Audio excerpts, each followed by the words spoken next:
Hello दोस्तों, आज हम एक ऐसी किताब के बारे में बात करने वाले हैं जो दुनिया भर में लाखों लोगों की जिंदगी बदल चुकी है। इस किताब का नाम है थिंक एंड ग्रो रिच, जो नेपोलियन हिल ने लिखी है।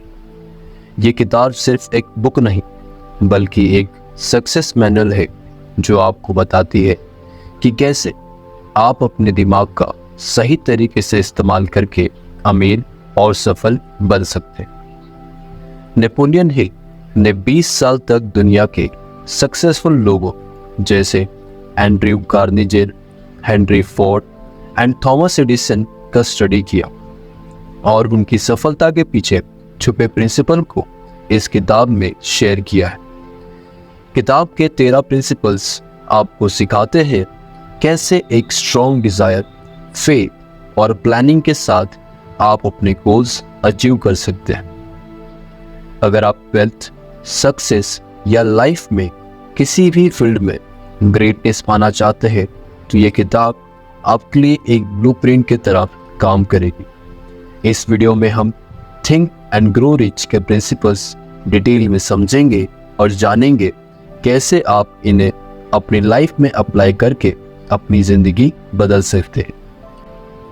तो वीडियो के एंड तक जरूर बने रहिए क्योंकि आज हम डिस्कस करने वाले हैं आपके सफल होने का रास्ता। तो चलिए फिर शुरू करते हैं। कहानी की शुरुआत होती है। एक यंग आदमी था जिसका नाम राज था।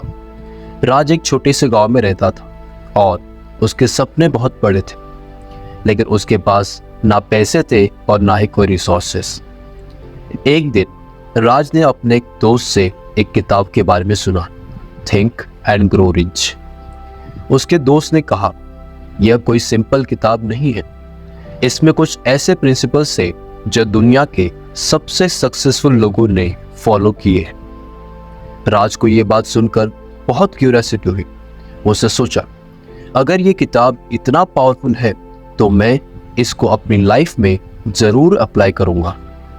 इस प्रेरणा के साथ राज ने थिंक एंड ग्रो रिच पढ़ना शुरू किया और एक नई दुनिया का दरवाजा खुल गया। चैप्टर 1, डिजायर, सपनों का जुनून। राज ने सबसे पहला लेसन जो सीखा वो था डिजायर। नेपोलियन हिल कहते हैं कि अगर तुम्हें सच में सक्सेसफुल बनना है तो तुम्हारे पास एक बर्निंग डिजायर होना चाहिए। यह कोई हल्के से सपने देखने वाली बात नहीं है, बल्कि एक इंटेंस विश जो तुम्हें रात दिन जागने पर मजबूर करे। राज ने अपने सपनों को क्लियरली डिफाइन किया। उसने सोचा, मैं अपने गांव का सबसे बड़ा बिजनेस टाइकून बनूंगा। लेकिन यह सिर्फ एक डिजायर नहीं था। राज ने उस सपने को इतनी बार रिपीट किया कि वो उसके सबकॉन्शियस माइंड का हिस्सा बन गया। जैसे कि हमारे पास कुछ एग्जांपल है, जैसे कि आप स्टीव जॉब को देख लो। एप्पल शुरू होने से पहले जॉब के पास भी एक बर्निंग डिजायर था, टेक्नोलॉजी और डिजाइन के बेहतरीन प्रोडक्ट बनाने के। उन्होंने कभी अपने सपनों को छोड़ा नहीं, चाहे उन्हें कितनी ही बार रिजेक्शन मिले, बस अपने जुनून पर टिके रहे। चैप्टर 2, फेथ, अपने ऊपर विश्वास। एक और चीज जो राज ने सीखी वो थी फेथ।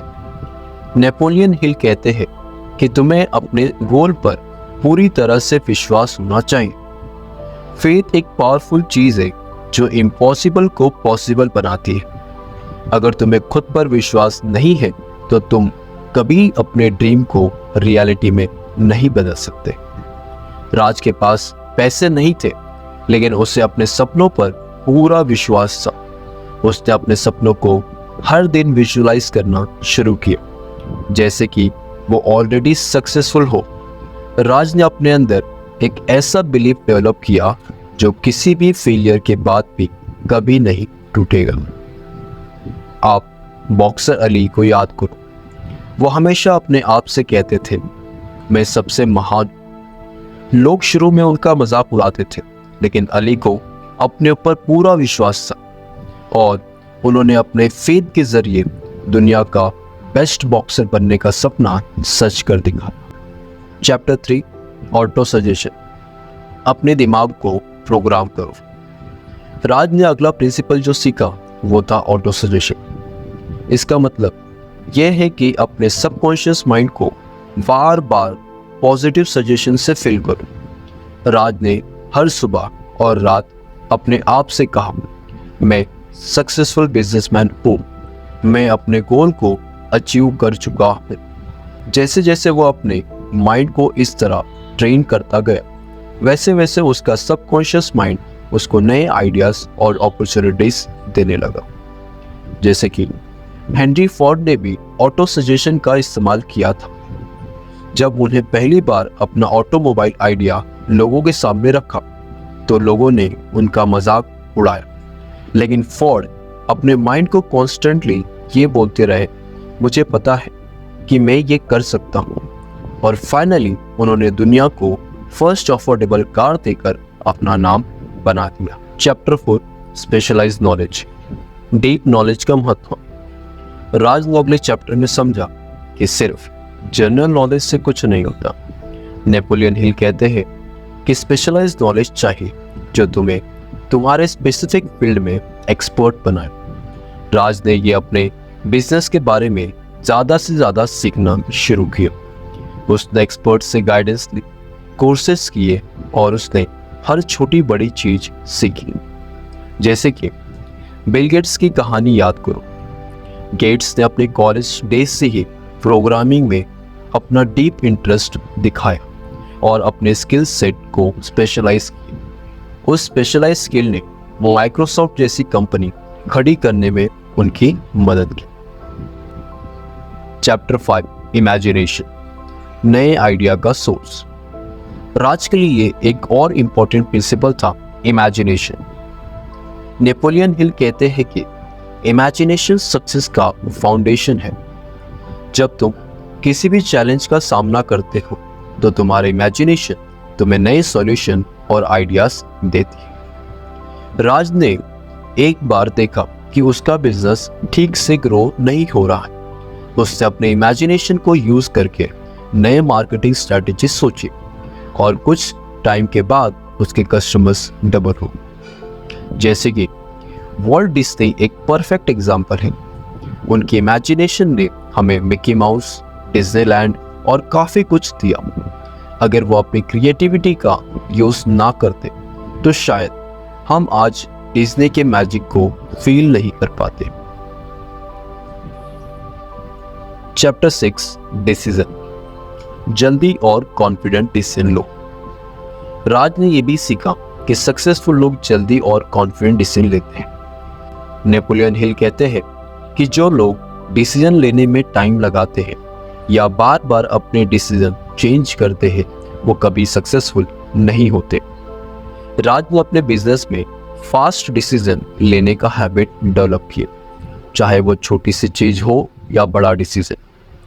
आप जेफ बेजोस को देखिए। अमेज़न शुरू करते वक्त उन्होंने रिस्क लिया, लेकिन उन्होंने अपने डिसीजन पर डाउट नहीं किया। बेजोस जल्दी डिसीजन लेते हैं और उसी की वजह से अमेज़न दुनिया का सबसे बड़ा ई-कॉमर्स प्लेटफॉर्म बन चुका है। चैप्टर 7 परसिस्टेंस, हार मत मानो। सबसे बड़ा लेसन जो राज ने सीखा वो था परसिस्टेंस। नेपोलियन हिल कहते हैं कि फेलियर का पार्ट आएगा, लेकिन तुम्हें अपने गोल के लिए फाइट करते रहना हो। राज को बिजनेस में इनिशियल फेलियर्स मिले, लेकिन उसने हार नहीं मानी। उसने अपने प्लानिंग को ठीक किया और वापस से हार्ड वर्क किया। धीरे धीरे सक्सेस उसके पास आई। जैसे कि थॉमस एडिसन ने लाइट बल्ब का इन्वेंशन करते वक्त 1000 बार फेल हुए। लोगों ने कहा कि वो पागल है, लेकिन एडिसन ने कहा, मैं फेल नहीं हुआ, मैंने 1000 तरीके डिस्कवर किए हैं जो काम नहीं। इसी परसिस्टेंस से वो सक्सेसफुल हुए। Chapter 8 the mastermind alliance, team का पावर। राज ने अपने सक्सेस के रास्ते में एक और इम्पोर्टेंट चीज सीखी। मास्टरमाइंड अलायंस मतलब सक्सेसफुल लोगों के साथ मिलकर काम करना। राज ने अपने आसपास कुछ लोगों का एक ग्रुप बनाया जो सब सक्सेसफुल बिजनेसमैन थे। उनसे आइडिया शेयर किए, गाइडेंस ली और अपने बिजनेस को नए हाइट तक ले गए। आप देखोगे कि जितने भी बड़े एंटरप्रेन्योर हैं वो मास्टरमाइंड ग्रुप में होते हैं। एप्पल के स्टीव जॉब्स और पिक्सर के बीच भी ऐसा ही अलायंस थी जिसने उन्हें अपने बिजनेस को सक्सेस की तरफ ले गए। चैप्टर 9, द सबकॉन्शियस माइंड और सिक्स्थ सेंस। फाइनली राज ने अपने सबकॉन्शियस माइंड को ट्रेन करना शुरू किया। हर दिन वो पॉजिटिव अफर्मेशन और विजुअलाइजेशन करके अपने सबकॉन्शियस को सक्सेस के लिए रिपीट करता। धीरे धीरे उसका सबकॉन्शियस माइंड उसको नए आइडियाज और अपॉर्चुनिटीज दिखाने लगा जो वो पहले नहीं देख पाता था। इस तरह राज अपने सिक्स्थ सेंस को भी एक्टिव कर पाया जो उसे डिफिकल्ट सिचुएशन में सही डिसीजन लेने में मदद करती थी।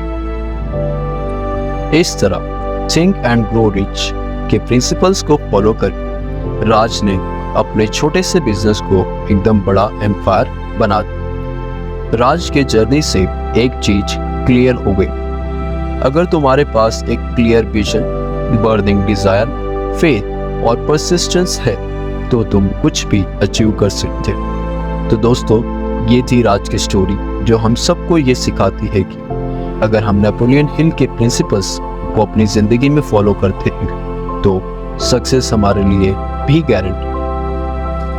जय हिंद।